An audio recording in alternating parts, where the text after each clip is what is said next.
ख्याल किया और बाकी मेंबरान का भी। जनाब मोहतरम मोहम्मद फारूक आजम खान साहब।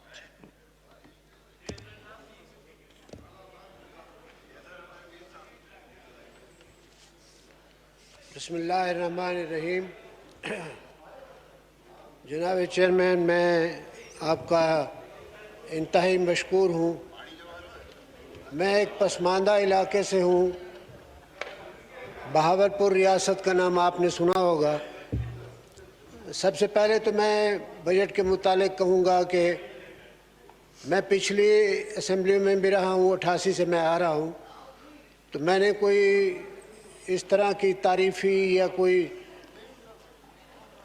कलमात अपनी हुकूमतों को नहीं कहे कि भी मैं उसमें कुछ झूठ शामिल करूं, लेकिन मुझे ये मालूम होता है क्योंकि आम आदमी तक भी हमारी रसाई है, तो बजट के मुतालिक अच्छी खबरें हैं। शौकत तरीन साहब ने अच्छा कहा, बल्कि वो जब बजट उन्होंने हमें पार्लिमानी पार्टी में बताया तो जो जो हमारी खामियां थी मैंने उन्हें वो भी निशानदेही की, और मैं मशकूर हूँ कि उन्होंने सब्र से सारी बात सुनी। हमें बहुत तवक्को है क्योंकि हम जब आए तो हुकूमत का ख़जाना खाली था, तो कोशिश है, और मैं ये समझता हूँ ईमानदारी से एक बात तो सब लोग चाहे मुखालिफ हों चाहे मुआफ़िक हों, सब लोग इस बात को मानते हैं कि इमरान खान ईमानदार आदमी है, और उस ईमानदारी की वजह से जब कोई हुक्मरान ईमानदार हो तो अल्लाह ताला उसको गैबी इमदाद भेजता है। मुझे इसका बहुत तजर्बा है। चूँकि मैं 6 महीने का था तो मेरे वालिद साहब फौत हो गए। मेरी परवरिश एक ऐसी माँ ने की जो तहज्जुद गुजार थी, और जो वो कर देती थी, कह देती थी, अल्लाह ताला करम करता था। मुझे आज भी उनकी दुआएं, उनकी मेहरबानियाँ वहाँ से कब्रिस्तान से मुझे फॉलो करती, मेरा ईमान है। अब मैं आता हूँ असल बात पे कि जो मसले हमें हैं। बहावलपुर एक वेलफेयर स्टेट थी, उसकी मैं तफसील इंशाल्लाह, मैंने इसलिए ये टाइम चुनाया कि ताकि रिकॉर्ड पे हमारी चीज़ें आ जाएं, और चेयरमैन भी मेरे दोस्त, मेरे भाई मुझे बर्दाश्त करेंगे इंशाल्लाह। मुझे टाइम किसी और का भी शामिल करना पड़ा, चाहे मोहम्मद अली साहब का भी, उनसे भी मैं रिक्वेस्ट करूँगा। तो वो जो चीज़ें बहावलपुर में थीं, लोग उसी को देखते हैं, उसी को तरसते हैं।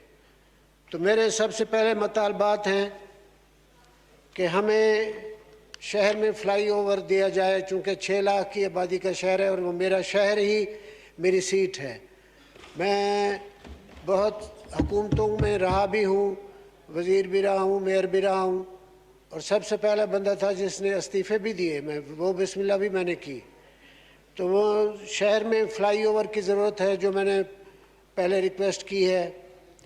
सीवरेज का निज़ाम तबाह हुआ है, और साफ़ पानी तो बहावलपुर का पूरे पंजाब में सबसे ज़्यादा ख़तरनाक पानी है, उसका 100 फुट नीचे चला गया है। तो मेरी गुजारिश है कि उसको भी शामिल किया जाए, क्योंकि दरिया सतलुज हमारे साथ बहता है, लेकिन इंडस ट्रीटी के तहत हमारा सारा दरिया बह गया, जो दुनिया में कहीं भी नहीं है कि इंसानों और जानवरों के लिए कुछ फ़ीसद पानी छोड़ना पड़ता है। खैर, जो हुक्मरानों ने किया, उन्होंने उसके साथ वादा किया था हमारे साथ कि जब वो ट्रीटी में है, बाकायदा मुआहदा है दोनों हुकूमतों की तरफ से, वर्ल्ड बैंक से, कि जब हम ये दरिया बंद करेंगे, हिंदुस्तान को हवाले करेंगे, तो हमें 3 बड़ी नहरें देंगे। वो 3 बड़ी नहरें क्या, वो एक जो चल रही थी उसी में भी जहाँ जिस लोगों से जो हुकूमतें आई उन्होंने उसमें पंचर कर दिया, वो पानी कम हो गया, और 2 आज तक हमें नहरें नहीं मिली। हमारा 95% इलाका काश्तकारी का है। बहावलपुर में इंडस्ट्री नहीं है, मुल्तान में है, लाहौर में है। तो वो पानी, मैं आया ही इसलिए हूँ इस दफ़ा कि मैं अपनी पानी का ख़ास तौर पे, चूँकि हमारी रोज़ी रोटी है, हम काश्तकार हैं, तो उसके लिए फ़ाइट करूँगा। लेकिन ब्यूरोक्रेसी आड़े आई हुई है। मैं उस स्टैंडिंग कमेटी में भी हूँ। मैं नवाब तालपुर साहब का मशकूर रहता हूँ, वो हमारे चेयरमैन हैं, कि वो भी मेरे साथ इस एफ़र्ट में शामिल हैं।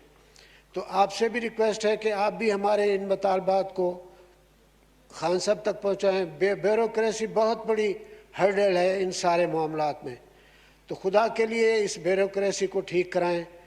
अगर ब्यूरोक्रेसी का हुक्म चलता रहा तो हमारे सियासी जो भी हमारे चाहे मुखालफिन है, मुखालफिन तो मैं नहीं कहता, सियासी जमातें हैं, नून है, पीपल्स पार्टी है, जो भी हैं, कोई नहीं चल सके। कोई ये समझे कि हम ब्यूरोक्रेसी के सहारे, मैं 88 में भी देख रहा था, आज से 33 साल पहले, कि जो शाम को आपस में बैठ के ब्यूरोक्रेसी करती थी वो हमें फॉलो करना पड़ता था। नवाबजादा नसरुल्लाह खान साहब ने सदर बनना था तो ब्यूरोक्रेसी का हुक्म आया कि भाई ये सुबह इसाक खां को बनाना है। तो आज हम 33 साल के बाद भी यही सेक्रेटरी, यही कमिश्नर, यही डीसी उसी के माताहत हैं। मेरे ख्याल में अब हमें आपस में, जैसे हमने अब समझौता किया है कि भाई आपस में हल्ला गुला एक हद तक करेंगे जो कि पार्लिमानी रिवायत के अंदर होंगी, तो ये बहुत बड़ी खुशी की बात है। आइंदा मामलों में भी मेरा ख्याल है इसी तरह सोचना चाहिए। साफ पानी के लिए गवर्नर साहब आए थे पिछले हफ्ते, उन्होंने काफ़ी हौसला दिया। उसमें हमारे ब्रिगेडियर साहब जो मेरे ख्याल इस पार्लियामेंट के सबसे सीनियर तरीन बंदे हैं, वो भी पानी पे काम कर रहे हैं। तो भावलपुर का साफ पानी का मसला है, उसके लिए चाहे पंप लगा के, जो सुनाए नई स्कीम आई है 600 फुट के नीचे पानी मीठा है, जिस तरह भी हो उस पर गौर किया जाए। हमारे रियासत के निज़ाम में पानी भी बहुत था माशाल्लाह, और हमारे दरख्तों के जंगलात भी बने हुए थे। लाल सुहारा एक मशहूर जगह है, तो वहाँ पे सैकड़ों मीलों की एक जो आप बिलियन ट्री का एक मंसूबा लेके आए हैं ना, तो वो रियासत में पहले से था। मैं कहता हूँ कि उसका पानी रोक दिया है। अब खान साहब का विजन है हम उसको बिलियन ट्री में शामिल कराएं। वो जो लाखों एकड़, सैकड़ों एकड़ ख़त्म हो रहे हैं चूँकि वहाँ उस झील में पानी नहीं जा रहा, तो ये सब का फ़ायदा है और हमारा जो मिशन है वो भी पूरा होगा, और उस झील से लकड़ी और दूसरी बहुत चीज़ें लोगों को मैसर होती हैं। बाकी सड़कें हैं जो शहर की, अंदरून की, बाहर की, सीवरेज की, शहर के साथ ही एक गंदे टैंक बना दिए गए हैं गंदे पानी के। तो वहाँ पे लाखों की आबादी है। लोग शाम को जब उस रुख पे हवा होती है तो लोग अपने घरों में नहीं रह सकते, इतनी बदबू होती है, और वो खुले टैंक हैं, कई बच्चे उसमें डूब के मर गए हैं।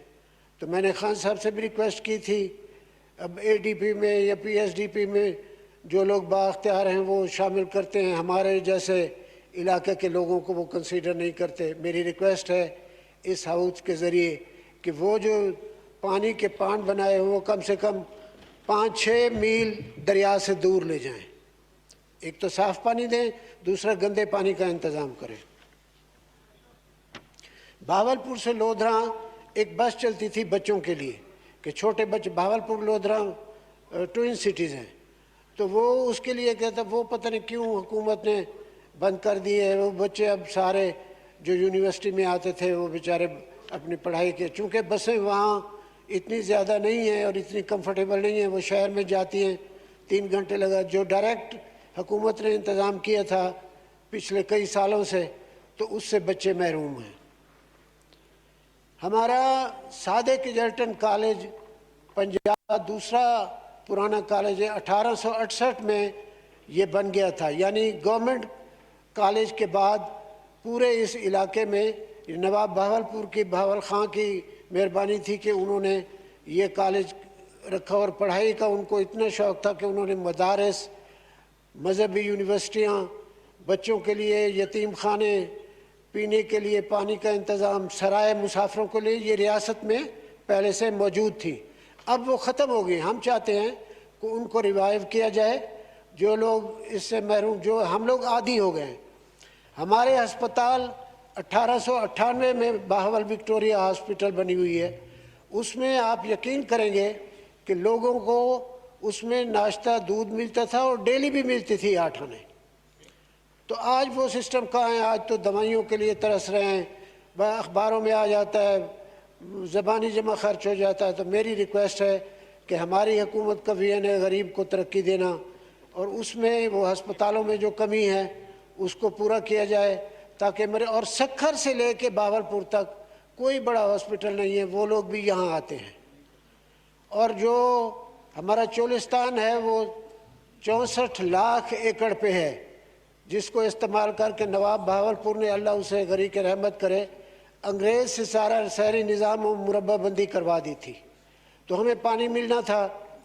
ये वाहिद बहावलपुर रियासत एक छोटी सी रियासत है, लेकिन मैं कहता हूँ ना कि अगर बंदा ईमानदार हो, वो अल्लाह का वली था, उसने सन 27 में आबादकारों को बुलाया, नहरबंदी कर दी कि सब लोगों को रोज़गार मिले। वो आबादकार और हम, कोई हम में फ़र्क नहीं, वो यहाँ आबाद हो गए लाखों एकड़। और जो पाकिस्तान के मुलाजमीन रिटायर होते हैं चोलिस्तान में, उनको रकबे भी मिले हैं, जिसमें ब्यूरोक्रेसी है, दूसरे महकमा आते हैं, पाकिस्तान के फ़ौजी भाई हैं हमारे, शहीद हैं। तो ये हम लोग, और मुहाजिरों के लिए मैं आपको बताऊं कि वो क्या बादशाह था या क्या हुक्मरान था। हुक्मरान नहीं, मैं कहता हूँ खादिम ही होगा। जब ये सिलसिला शुरू हुआ सन 47 में, तो नवाब साहब खुद जाया करते थे, हालांकि वो वायसराय को लेने नहीं जाते थे। उनकी परवरिश 4 साल के थे तो उनके वालिद को कत्ल कर दिया गया था, वो जहर दे दिया गया था, तो वो परवरिश उनकी अंग्रेज़ों की हुई। लेकिन वो ऐसा अल्लाह का कि उसमें इस्लाम कूट कूट के भरा हुआ था।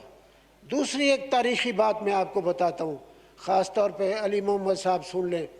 रियासत बहावलपुर में सन 27 में एक औरत ने मुकदमा किया कि मेरा खावंद मिर्ज़ाई हो गया है। वो मुकदमा जब चला तो वो पूरे पाकिस्तान के उलमा और नेक लोग उस पेशी पे आते थे।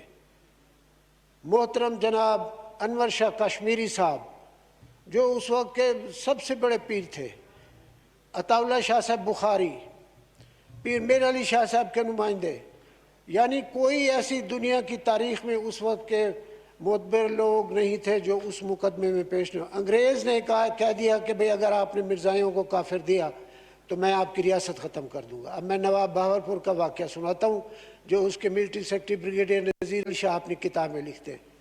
वो कहते हैं हम मदीना शरीफ गए तो अंदर रोज़ा रसूलुल्लाह पे नवाब साहब अकेले गया, 3 घंटे अंदर से उसकी रोने की और आहों की आवाज़ आती रही।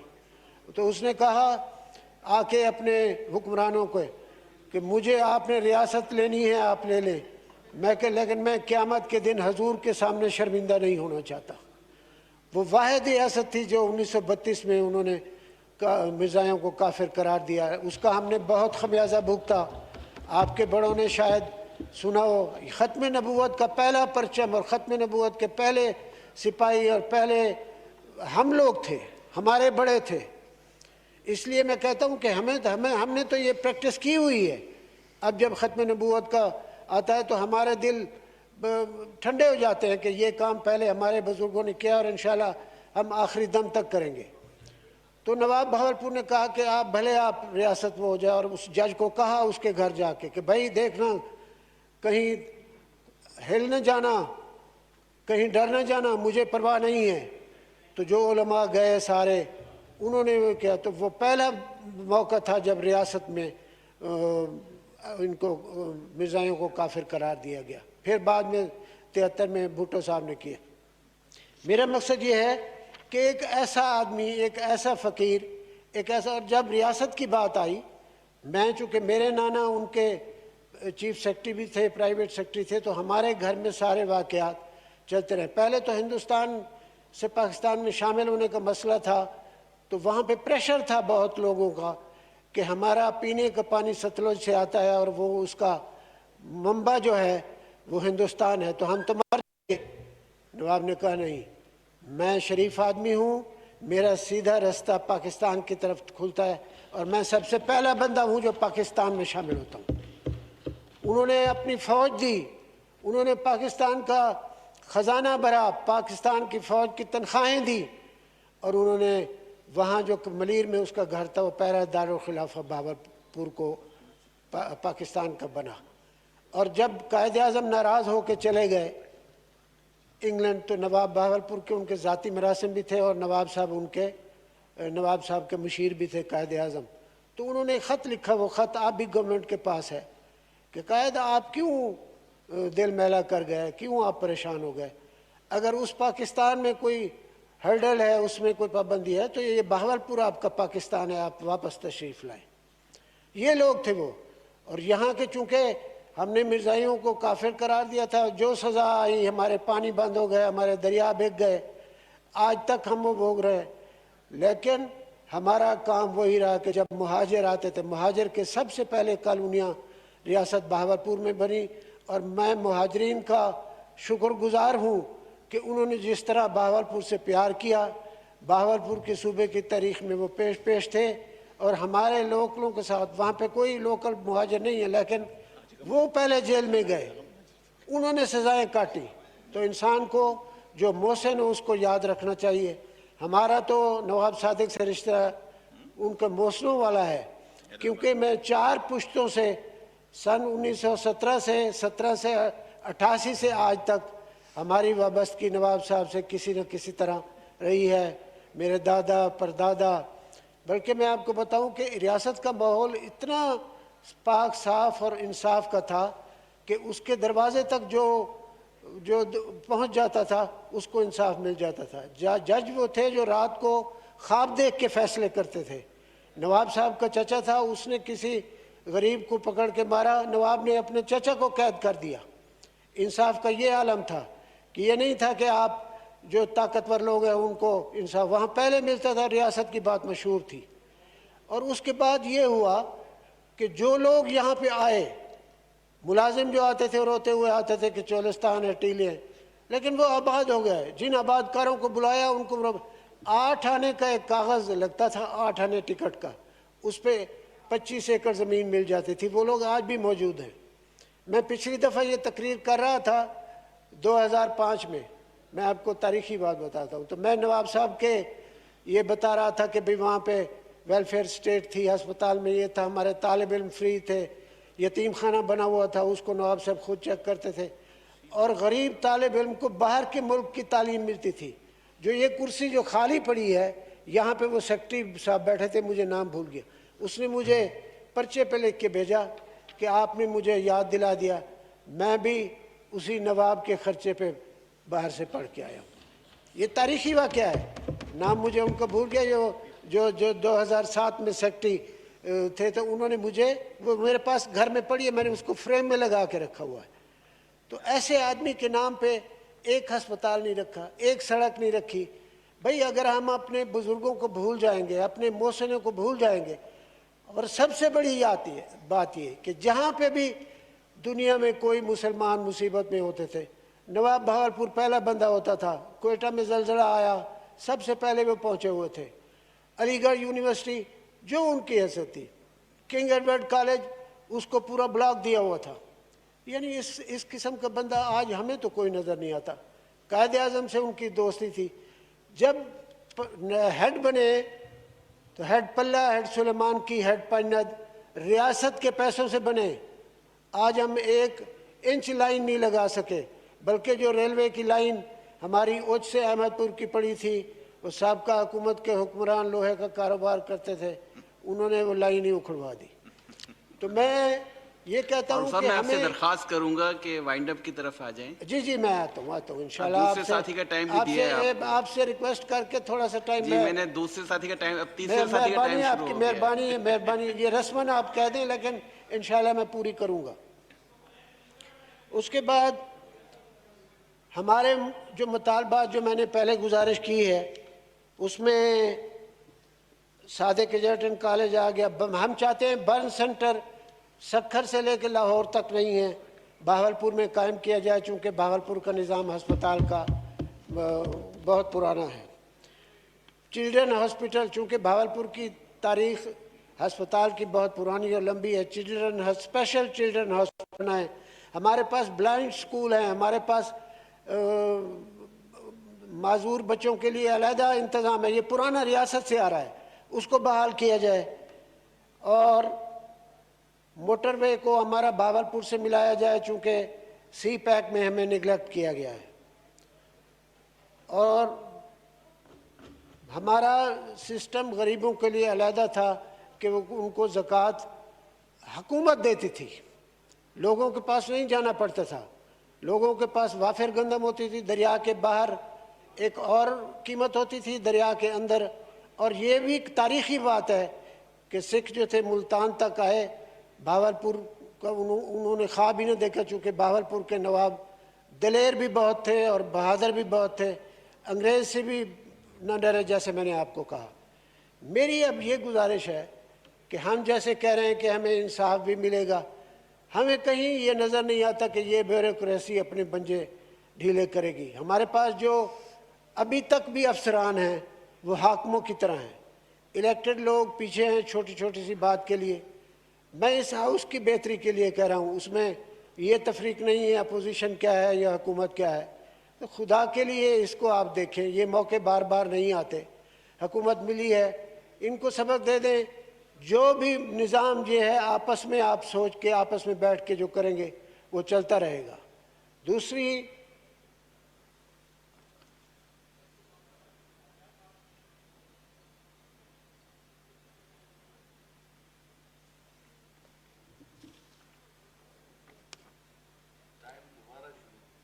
जी, ये टाइम अब शुरू हुआ है। वो पुलिस का निज़ाम ये था कि पुलिस वाले इजीली अवेलेबल थे, कोई बड़े बड़े शाहाना उनके ठाट बाट नहीं थे। कोई कमिश्नर जो था तो अपनी कचहरी बाहर लगाता था, नवाब साहब बेस बदल के उसको चेक करते थे कि ये मेरी रियासत में निज़ाम कैसे चल रहा है। बल्कि मुझे याद है कि पाकिस्तान ने एक दफ़ा रियासत भावलपुर को थैंक यू जी, थोड़ा सा जनाब मेहरबानी करें, मैं इसलिए आ जाया हूँ कि जब हाल खाली है तो आपको ज़्यादा तंग करने वाला ना हो। फारूक साहब आप हमारे लिए बहुत मोहतरम बस हैं, वही बहुत मोहतरम है। तो जो उसी तरह टाइम भी पार्टी टाइम है वो 8 मिनट है, आपने 3 लोगों का आपने टाइम लिया है। कोई है नहीं, एक आदमी और भी बैठे मेरे पास। नहीं वो जी, टाइम दे ये देंगे। नहीं देखना कि है नहीं, ये काउंट हो रहा है time. Thank you very much जी। कोई बात नहीं, मैं जी जी वाइंड अप करें जी, फिर वाइंड अप करें करता प्लीज। हूँ, लेकिन मेरा मुकम्मल करने दें। मैं बहुत से आपने मुल्तान का हमारे साथ भावलपुर सूबे का मसला था, फिर सुने आराम से, जरा सुने कि हमारे फारूक साथ साहब क्या आप हुआ। प्लीज वाइंड अप करें। वो मेरी तो है बात सुने, हजारों मेरी बात ख्वाहिशें सुने। ऐसी कि हर देखिए, ख्वाहिश पे दम निकले। मेरी बात बहुत सुने। मेरे अरमान निकले मगर फिर भी कम निकले। मेरे अरमान मगर फिर भी कम निकले। मेरी बात सुन ले जी, वाइंड अप करें जी प्लीज जी। हमारा सूबा था भावलपुर, हमारा वजीर आला था, हमारा पानी का निज़ाम अपना था, हमारा पुलिस का निज़ाम अपना था। हम लोगों को दे के खुश होते थे, वेलफेयर स्टेट थी हमारा सूबा। याया खान ने, हमने जंग लड़ी है। मैंने अयूब खान को कहा था कि आपने माँ के सामने इलेक्शन लड़ के ज़्यादा तक, हम जब स्टूडेंट थे तो उसके साथ थे, ये तारीख़ी बात है। मैंने कहा आपने माँ के साथ इलेक्शन लड़ा है, आज के बाद हम आपके मुखालिफ हैं। पहले भुट्टो साहब से हमारा सूबे का इख्तलाफ था, लेकिन भुट्टो साहब ने जब 76 में मुझे बुलाया, मैं और शहजादा मामून गए, तो उन्होंने कहा भाई आपका झगड़ा खत्म। फारूक साहब प्लीज वाइंड अप प्लीज, ऐसे ना करें, ऐसे ना करें। मैं हमारा सब कुछ छिन गया है, या कहते हैं ना मैं चला जाता हूँ। फारूक साहब आपने 22-23 मिनट हो गए जी आपको। प्लीज आप ऐसा ना करें, आप मेरा सारा जो मैं आराम से कर रहा हूँ वो गुस्से में आ जाएगा। अली मोहम्मद खान साहब आप मेंबर को बताएं कि साहब के साथ रहा हूँ, आपको थोड़ा सा लिहाज करना चाहिए। मैं 88 से आ रहा हूँ, इस तरह ना करें। आप मेहरबानी करके आप मेरी बात मुकम्मल करने दें। एक आपने हमारा सूबा जो याया खान ने बांधा किया, हमने याया खान के साथ जंग लड़ी। जब भुट्टो साहब के साथ हो गए तो ज़ियाउल हक ने हमारे घर पे बम मरवाए। मुझे जब नवाज शरीफ आए तो 6 महीने के लिए उन्होंने मुझे पाकिस्तान एक्ट फलाने के तहत 6 महीने अंदर कर दिया कि मैं कोई बदमाश हूँ, ये लोफर हूँ। इस तरह ना करें। भावलपुर में सूबे की तहरीक हमने उस वक्त लड़ी और उस वक्त भुट्टो साहब का इलेक्शन स्वीप कर रहे थे, लेकिन भावलपुर में 11 सीटों से 9 सीटें हम ली। जनाब नियाजी साहब आप सुनिया करें जिन लोगों की, और तो टाइम नहीं मिलता, ये तारीख है। और मैं कोई ऐसे नहीं होता ये 1 मिनट में कोई। फारूक साहब आप हमारे लिए मोहतरम हैं, मोहतरम आप सुन लें प्लीज, मेरी बात आप सुन लें। ज़ियाउल हक का जब मैं उस वक्त मेयर था पीपल्स पार्टी का, जब ज़ियाउल हक का भावलपुर का दौरा आया तो भावलपुर में उसका तैयारा, मेरा उससे कोई ताल्लुक भी नहीं था। मैं एक भावलपुर का मेयर की हैसियत से वहाँ गया हुआ था। आप सुने तो आपको पता लगे कि एक आदमी कौन सा सफर भोग क्या है। मुझे FIA वालों ने उठा लिया। फारूक साहब आप बजट पे आए, वाइंड अप करें मैं प्लीज। बजट में सारा कुछ तारीख आता है तो बहुत जनाब। लंबी है ना जी। बजट में सारा कुछ आता है, आप मेहरबानी करें मेरी बात सुने, या मुझे कह दें तो मैं हाउस में आना बंद कर दूंगा। मैं इसलिए आया हूं कि आपको मेरी बात सुननी पड़ेगी, मैं कहीं नहीं कर सकता। देखें आप अभी 25 मिनट हो गए, अभी मैं तक तो कहता हूं 25 या 50 हो जाए, आज आपको सुनना पड़ेगा, मेहरबानी करेंगे। थैंक यू वेरी मच जी, नहीं। थैंक यू वेरी मच जी। जनाब मोहतरम जनाब मोहम्मद हाशिम नोतज़ई साहब जी।